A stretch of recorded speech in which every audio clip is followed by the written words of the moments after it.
আসসালামু আলাইকুম। অনেকে আমরা সবজি খেতে খুবই পছন্দ করি, অনেকে আবার সবজি খেতে চান না। তবে যেভাবে আমাদের ওজন বাড়ছে, মনে হচ্ছে 3 বেলায় সবজি খেতে হবে, মন না চাইলেও। তবে সবজিটা যদি একটু মজা করে রান্না করা হয় তাহলে কিন্তু আবার খেতে ভালো লাগে, কিন্তু বেশি মজা করতে গেলে তো পুষ্টিগুণ আর থাকে না। তো আজকে আমি সবজি রান্না করছি। এখানে নিয়েছি লাউ, মিষ্টি কুমড়া, পটল, বেগুন, ঢেঁড়স, কচুরমুখিও নিয়েছি কিছুটা। এগুলো আমি প্যানে দিয়ে সিদ্ধ করে নেব। সবগুলো দেখতে পাচ্ছেন আমি একই রকম শেপ দিয়ে কেটে নিয়েছি। তো হাঁড়িতে বসিয়ে দিচ্ছি সবজিগুলো। আমার কাছে মনে হয় সবজি রান্না করলে মিষ্টি কুমড়া না হলে আমার চলবে না। সবজির মধ্যে মিষ্টি কুমড়া খুবই ভালো লাগে খেতে। আমি সবজি রান্না করলে তার মধ্যে কিছুটা মসুর ডাল দিয়ে দিই, এতে করে একদম এর থিকনেসটা ভালো আসে এবং টেস্টও ভালো আসে। আর এখন দিয়ে দিচ্ছি কাঁচামরিচ, দিয়েছি মাঝখানে ফেলে কিছুটা, রসুনের কলি খুলে দিয়েছি কিছুটা, আর পেঁয়াজ কুচি দিয়েছি কিছুটা। লবণ, হলুদ, মরিচের গুঁড়া দেবো পরিমাণ মতো, আর আদা রসুন জিরা 1 চামচ পরিমাণ দিয়েছি। সামান্য একটু সয়াবিন তেল দিয়ে আমি পানি দিয়ে দেবো পরিমাণ মতো। সবজি বিদেশিরা যেটা করে একদম কাঁচা কাঁচা খায়, ওইটাই হেলদি, আর আমরা তো সেটা খেতে পারি না। তো একটু পানি দিয়ে সিদ্ধ করে নেব।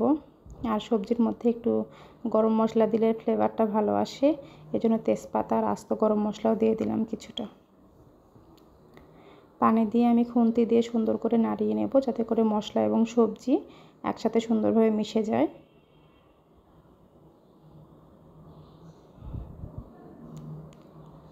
আমার মেশানো হয়ে গেছে প্রায়।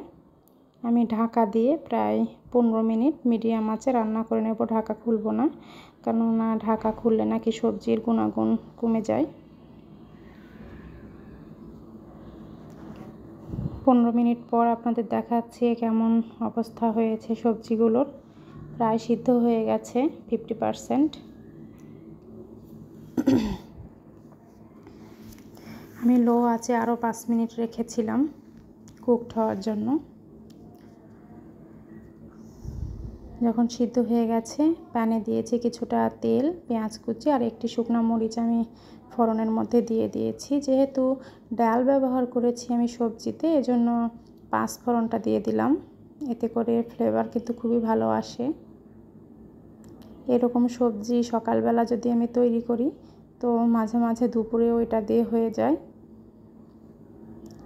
আর এই সবজিটা তৈরি করে নিতে কিন্তু খুব একটা ঝুট ঝামেলা হয় না। যখন পেঁয়াজের মধ্যে ব্রাউন কালার চলে আসছে, ভাপিয়ে রাখা সবজিগুলো দিয়ে দিলাম। আর অসম্ভব সুন্দর একটা ঘ্রাণ বেরিয়েছে এই 5 ফোড়নটা দেওয়ার কারণে। যেহেতু রসা রসা রয়েছে, আমি আরও কিছুটা সময় জ্বালিয়ে নামিয়ে নেব। তো ভালো লাগলে আমার চ্যানেলটি ফলো দিয়ে পাশে থাকবেন।